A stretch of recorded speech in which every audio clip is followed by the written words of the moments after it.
Hello everyone, welcome to Unit 1, the Constitution. This unit is going to be broken up into two different videos. The first one we're going to look at before the Constitution, two very important documents that happened before, because when we make our country, the United States of America, we don't actually start with the Constitution. It is our second attempt. And the first one we're going to briefly cover doesn't go so well. Second, we're going to look at the structure of the Constitution in this video. After that, we'll look at principles of the Constitution and historical influences in another video, but we're not going to worry about that right now. So let's just jump right into before the Constitution.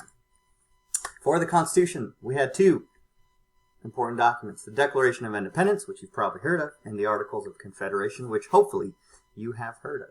If you've seen National Treasure with Nicolas Cage, you might already know everything there is to know about the Declaration of Independence. But let's briefly look at it. It is a document written to declare our freedom from Great Britain in 1776. The primary author is going to be Mr. Thomas Jefferson. Now, he's not the only one that writes this. Ben Franklin, John Adams, our second president, and a few other people will help contribute it. If you actually go to the document and the link that I have on Schoology, you can see all the signatures of people that signed it and approved it at the end of the process. So that's pretty good. Now, you might have seen this quote somewhere, but this is in the Declaration of Independence in the preamble. All men are created equal, that they are endowed by their Creator with certain unalienable rights, that among these are life, liberty, and the pursuit of happiness. Now, these three rights, life is kind of self-explanatory. If you're dead, you don't have that right anymore. But liberty and the pursuit of happiness. We're going to see throughout this entire class that some of the,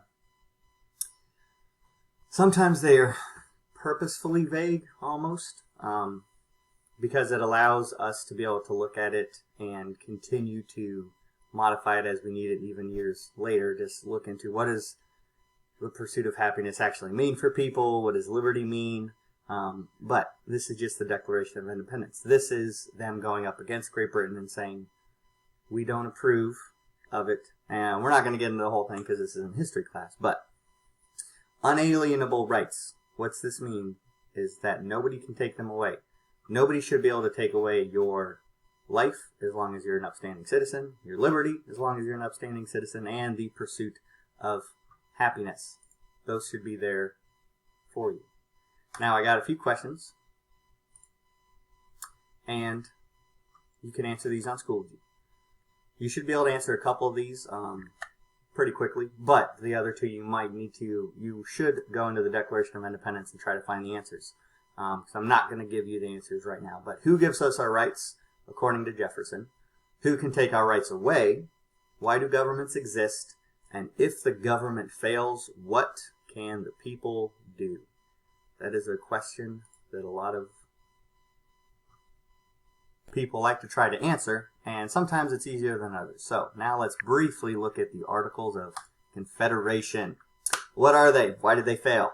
It was the first attempt written after the Revolutionary War as an attempt to bring together all the states. We had our 13 states. Each state had their own government kind of running. Even today, we have governments within governments. We have state governments. We have federal governments. We're going to cover all of that in the later units. Now, they get together, they write this, but there's some problems. Now, if you think back to putting historical context on the situation, they just fought a king and the Empire of Great Britain, and the king has a lot of power at this time. So, when these documents are written, there's a certain fear of giving a group of people or an individual too much power. And there's such a fear of it in the Articles of Confederation, that's almost one of the, they don't give enough power. So one of the main reasons it's going to fail is they only had one branch of government. Hopefully you know that we have three now: the legislative branch, the executive branch, and the judicial branch. The legislative branch is what we call Congress, but they had very limited powers. Some of the examples: they couldn't raise taxes. Now, some people today might like that, but when you're a brand new country, and you owe some debt to, say, France and some other countries because they helped with the revolution, and you need to pay these debts back now, or you just need government to be money to be able to run the government, but you don't have the power to actually collect any taxes, states really don't want to give you the taxes. Federal government can come up and say, hey, Georgia, could you give us some taxes? You owe us a little bit. And Georgia's like, no, I'm good. We're going to keep it. And the Articles of Confederation, they couldn't really do anything about it. If they wanted to change the Articles, it required a unanimous vote. Every single state had to be in agreement on the change, which means, do you think it was very, very easy to change? No. This is one of the big simple changes that they do in the Constitution, and we'll look at it, especially with the amendment process. Just changing the Constitution does not require 100% of people to agree, because that's very, very hard to do. People have different opinions on stuff, but as long as we have a majority, we'll be good. So, that is a brief look at the Articles of Confederation. So, before the Constitution is done, structure of the Constitution. 3 main sections of the Constitution. We have the preamble, the articles, and the amendments. Now, for the amendments, we're going to actually look at the formal and informal amendment process. How do you actually change the Constitution in the first 10 amendments? We're kind of breaking down amendments, and we'll look at them through all of the units. So you won't have to learn every single amendment first. But let's look at the preamble. Introduction to our government and the reason it is written. Now, if you read the preamble, it says this right there at the beginning. That's why it's called the preamble, because it's the first thing written. So, they are writing the Constitution now. We have the Declaration of Independence. We have the Articles of Confederation. The Articles of Confederation failed. We right now write, they wrote the Constitution to form a more perfect union. So, in looking at the Articles of Confederation, there's a lot of upset states. People aren't getting along. You're trying to keep a brand new country together, which isn't always easy. Establish justice, ensure domestic tranquility, provide for the common defense, promote the general welfare, and secure the blessings of liberty to ourselves and our posterity. Now, posterity. If you don't know what that means, pretty much just means to our children. So, they knew that they were making this document, but they weren't going to be the ones always living in it, because they were going to have children, and their children were going to have children, and their children were going to have children, and their children, and their children, and their children. These themes you'll be able to find throughout the Constitution. Put together, just kind of if you're looking for your introduction, why is this happening, you always need to have a reason. Here it is. So, let's move on now to the next part. The Articles. Now, there are a lot more than just 3 articles. I only have 3 articles on here because I really want you to remember these at this point, okay? But articles explain the powers of the government and give specific powers to U.S. and state governments. So we always have 2 governments at work, no matter what state you're at. You have the federal government with the Constitution, and then you have the state government, and states also have a state constitution. So here in Nebraska, you are actually living under 2 different constitutions at the same time. And we'll get into some of the, what happens if they conflict and all that stuff later. But the articles divide up the powers of the government in the first 3. Article 1, the first big article, and it is the largest article written, is the legislative branch. Most people think, because this is number 1, because the writers of the Constitution put this number 1 and it is the largest, there is a pretty easy assumption that they think that this is the most important article. Now, their goal is to make laws.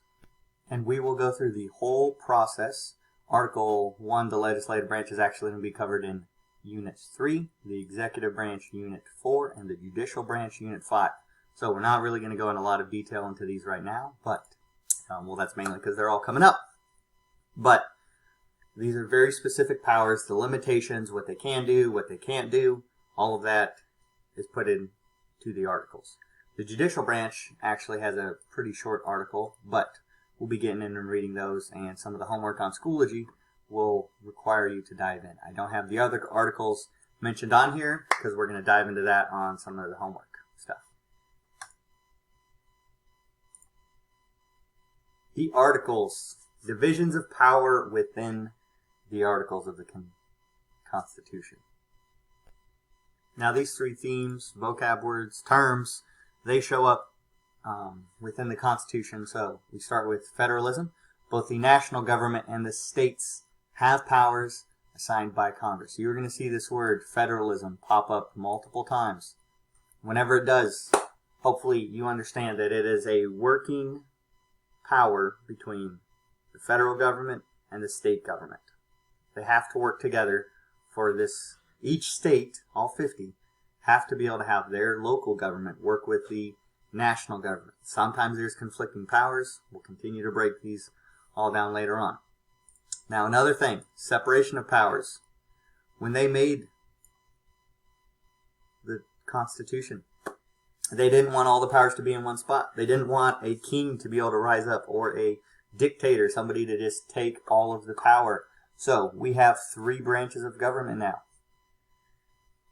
We already looked at the first 3 articles, which cover the 3 branches, the executive, the legislative, and the judicial branch. Each branch has a different role to play. They make laws, they carry out the laws, or they execute the laws, and they review the laws to make sure that they're actually following the Constitution. We will also be covering later on checks and balances.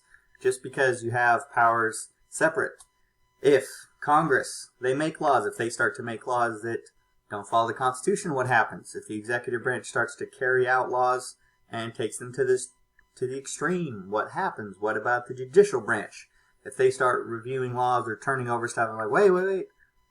Guys, you're supposed to read the Constitution before you do that. So, this document has a lot of influence from Enlightenment thinkers, which we'll cover, but there's a lot of very deliberate thought put into all of the parts of the articles that make it up. And last but not least, bicameral.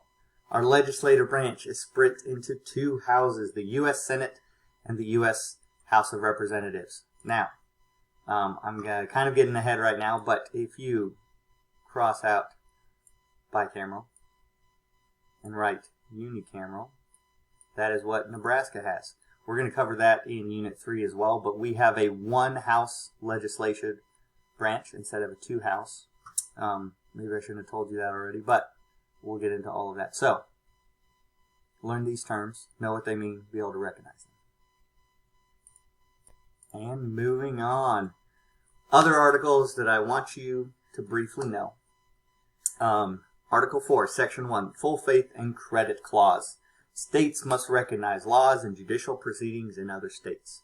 So, we're in Nebraska right now. You go and you get your driver's license. And then you're driving, let's say you just cross the bridge over to Iowa. Because of Article 4, Section 1, the state of Iowa recognizes that Nebraska has issued you a driver's license and you are legally allowed to drive into Iowa. Certain countries that have massive provinces, not really today, but for example, if each state had if this wasn't in there, and Iowa, you drive over to Iowa and Iowa says, I don't recognize the Nebraska driver's license, then you legally can't drive in Iowa, which then means you have to get a driver's license for Iowa. And then you would have to get one to North Dakota if you want to drive up north, or Kansas if you want to drive south, or Colorado if you want to drive west. Same thing with marriage. You can't go to every single state and try to marry somebody. You can get married to one person, and then that is essentially sent out, and you are now on the record for being married to that person. Every other state says, yes, you got married in Nebraska or Kansas, Iowa, wherever you got married, and we recognize that you got married there. Same thing with divorce. If you get a divorce somewhere, every other state will recognize that. Property ownership, because you pay taxes with property and stuff. So this is a section that requires states to work together and recognize that they have powers. And like, yes, you did this in one state, you're authorized to do this. Now, that there are some instances where this doesn't necessarily fully, where every state has